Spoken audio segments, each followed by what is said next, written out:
Hello. So I haven't made a clip in a while. This clip is about, well, it's about 3 o'clock on Monday, not, the 19th. I just got back from New Orleans because we had our big event called the Grand Masquerade there. This is the second year for it. I gotta tell you, New Orleans, the city itself is fun. The logistics behind this convention were a nightmare. Meeting rooms were changed and still being changed on Wednesday when the events were starting on Thursday, as far as I understand it. We were split between two different hotels. There was a lot of walking around, and when you're walking around in costume, well, it's New Orleans, so it doesn't look that bad.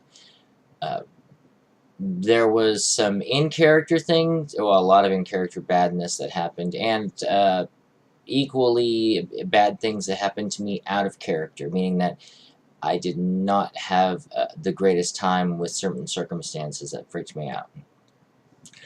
Well, when I met a guy there.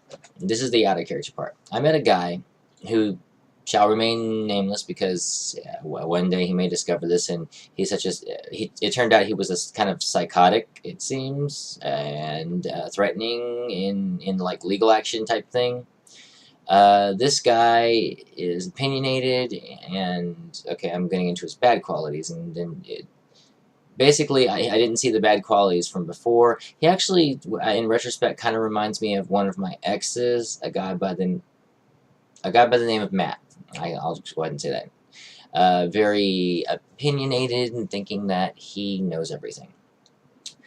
Anyway, we hung out for about 36 to 48 hours, and then we went to a party at the convention, got drunk.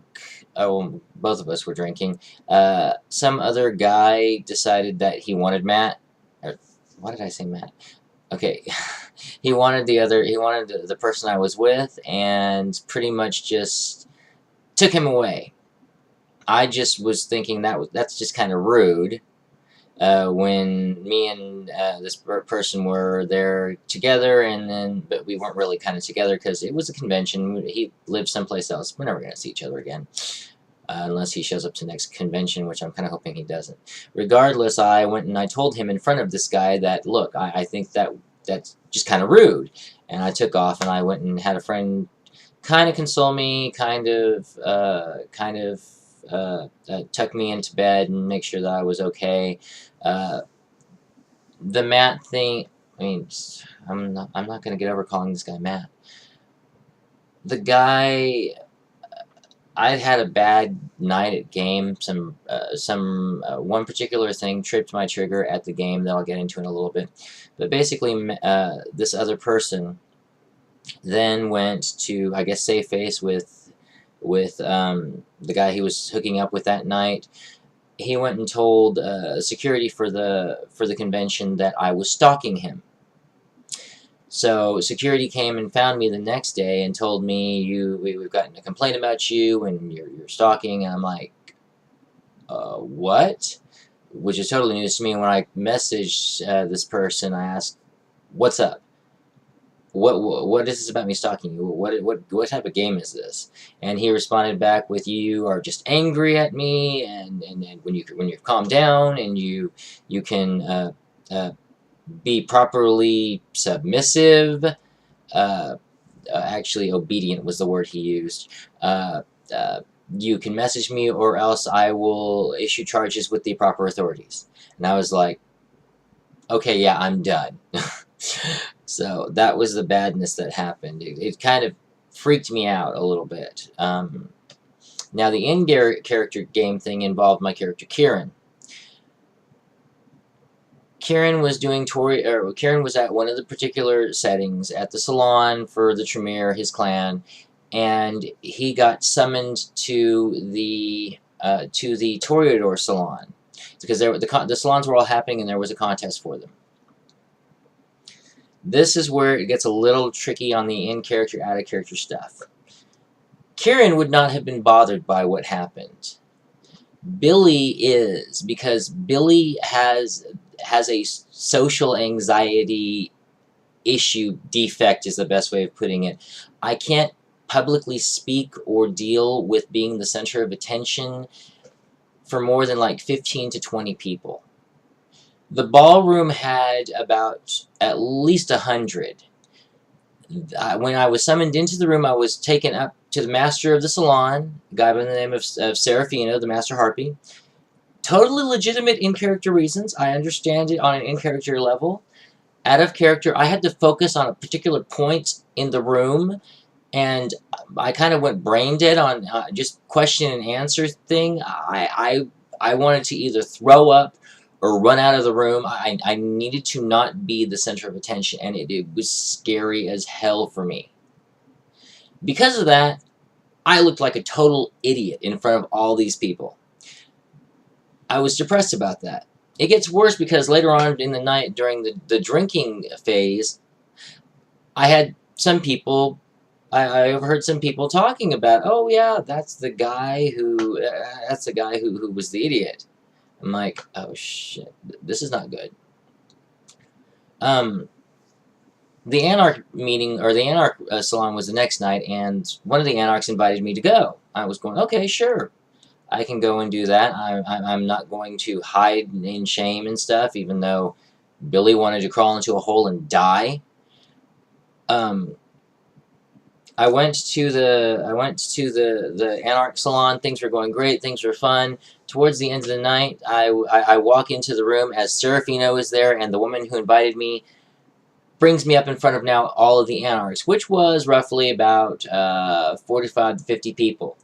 I had nothing prepared. I didn't know what I was doing. I don't remember what I actually said because I tried to make an excuse for why for I don't want to talk.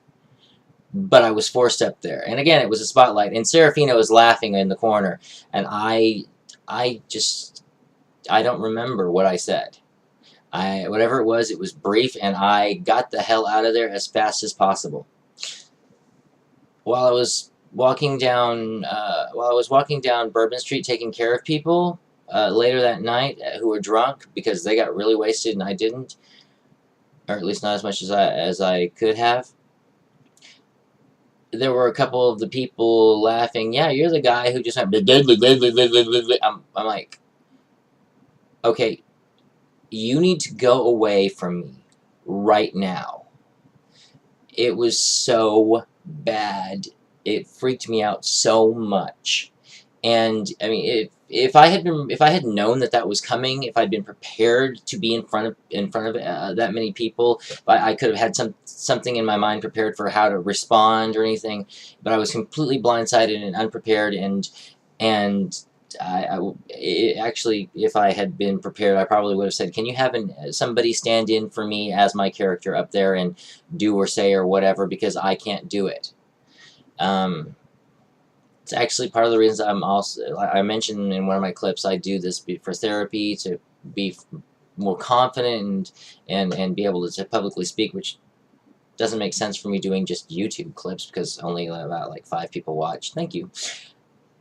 It just was such a horrible experience for me, between the guy who reminded me of my ex and the issue that happened with my social anxiety. I was just about ready to retire my character of Kieran and just be done with it. The thought about just being done with the cam as a whole also popped in my mind, because now I look like the cosmic douche in front of that many people, and that's just not.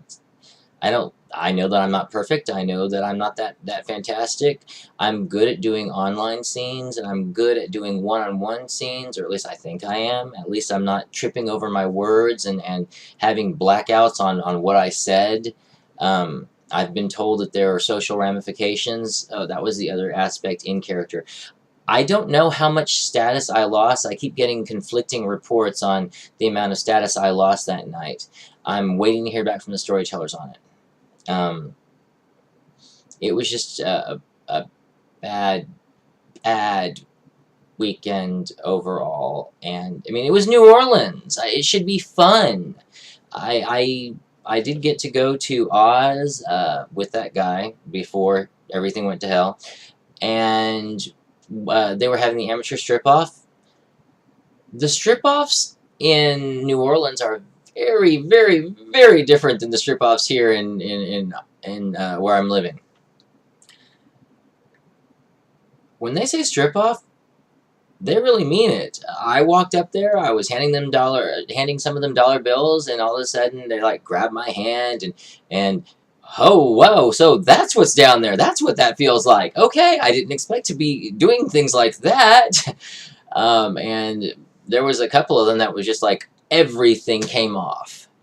Just going, wow, we can't get away with things like that here in Austin. I'm surprised they got away with it in New Orleans.